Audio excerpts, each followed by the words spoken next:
Animal welfare standards in much of the rest of Europe should be raised in line with those of the UK. At the height of the export trade, the lamb and calf business was worth £200 million a year. Lambs that would have been shipped abroad are still on the farms, but dealing with the calves is a different story. Michael Colley reports. Dairy cows have to calve once a year to ensure a continuous supply of milk. Now, half the resulting calves are female, and they can either be used to restock the milking herd or they can be sold to other farmers. But male dairy calves are surplus to requirements. They're really a byproduct of the dairy industry. Now, on the continent, male dairy calves are fattened for veal, but in the UK there's never really been a big market for veal. So, we've been exporting our male dairy calves. 15 miles from Hereford, Jeff Glyn Jones has 50 dairy cows, and so on average 25 male veal calves a year.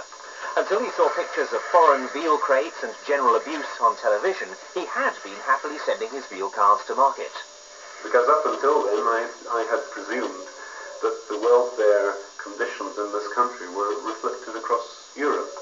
So when I took my surplus calves to market, I had presumed that they would be looked after, properly looked after.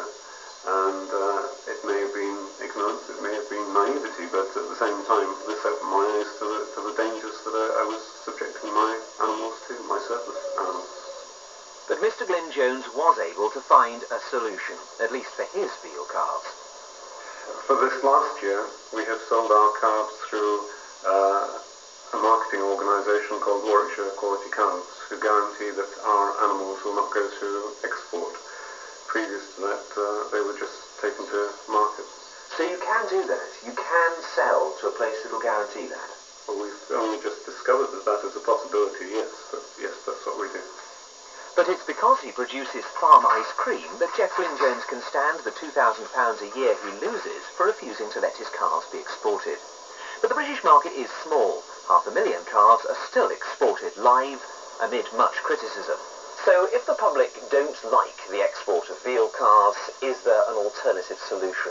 Well, actually, there are a number. But how effective and palatable are they? The first solution would be to kill all surplus male dairy cows as soon as they're born. Not surprisingly, animal welfare organisations aren't too keen on this one. The National Farmers Union is also against it. And the public are hardly going to be delighted about up to 500,000 calves slaughtered at birth. Perhaps illogically, a more palatable option is to eat them. The job of marketing veal falls to the Meat and Livestock Commission. They face the basic problem that, according to the National Farmers Union, the average Brit eats 1/10 of a kilogram of veal a year, whereas the French eat 56 times that amount.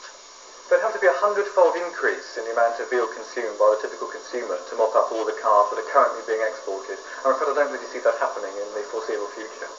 Marketing veal may be difficult, so the Meat and Livestock Commission have their own solution. Male dairy calves can be fed on rolled barley and concentrate and killed eventually when they're 10 or 11 months old.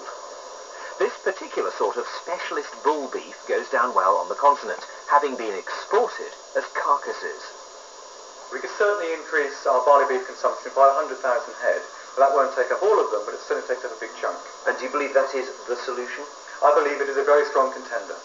But in spite of stated welfare concerns, the National Farmers Union say that idea won't work. The economics at the moment of barley beef into the market don't make arithmetic, don't make sense for a farmer. They only make sense if that's going to be produced competitively with beef elsewhere produced in the European Union, and that couldn't be competitive at the present prices. The next suggestion comes from a former dairy chemist, now an MP, Eric Martlew, in the news this week for his attempts to ban live calf exports. He suggests a return to dual-purpose cattle rather than specialist beef and dairy herds. But the National Farmers Union see drawbacks.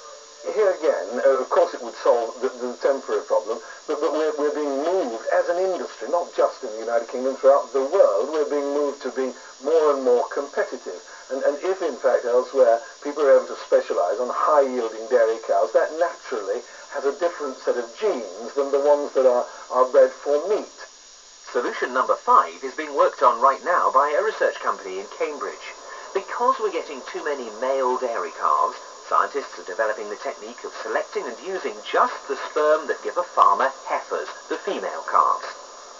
So he would not get this proportion of unwanted male dairy calves. Will this research actually solve the problem of surplus male calves?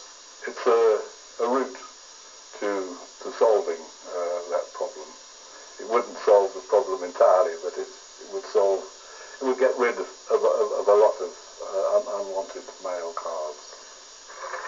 The drawbacks for now are that the technique won't be perfected and available for 18 months, and it can only be done viably through implanting developing embryos into the cow, which doesn't please everyone.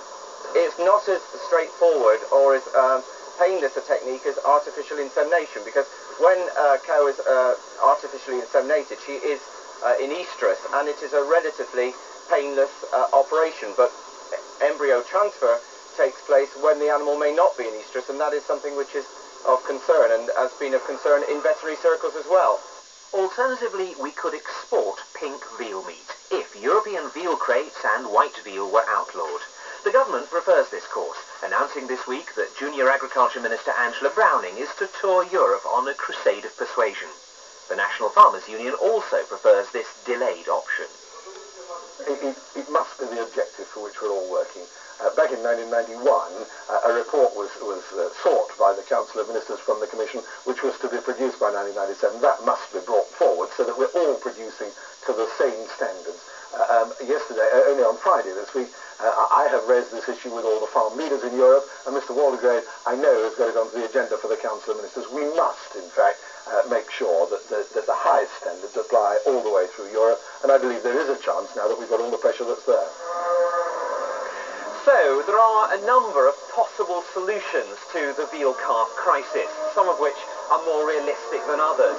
But if none of these solutions are put into practice, then what we're left with is too many veal calves, unless either the live export of veal calves continues, or we all stop drinking and using milk. In which case, just like these cows, the whole dairy industry will be sent for slaughter.